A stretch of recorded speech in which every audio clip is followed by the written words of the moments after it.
In action.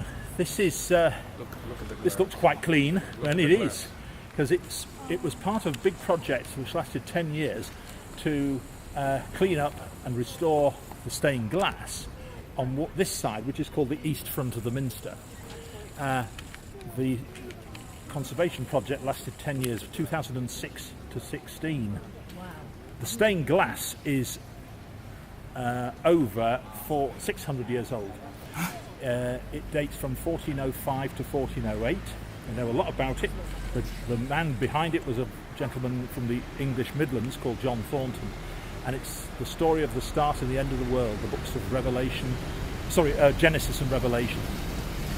They've just finished the work inside the Minster, and so if the Minster's open today or at any stage, you can have a look at it yourself in detail.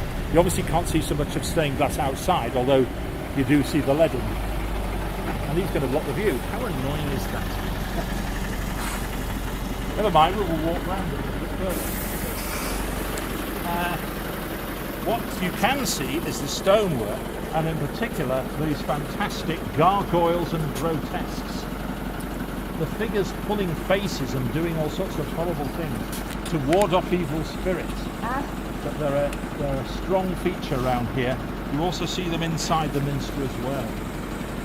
I think they're great. I'm sure that in some cases they're an in-joke. They're probably representing real people.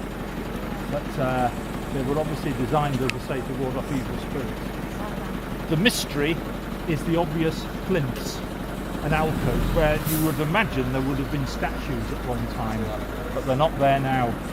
I wonder if the statues were taken away during the period after the Reformation and all the rest. But there's a lot of statues inside the Minster, so maybe they're simply still in there. Either way, the stonework is fabulous and beautiful carving. Okay. Sorry? We can go inside after. Yes, you can. Steps. Yeah, that's right.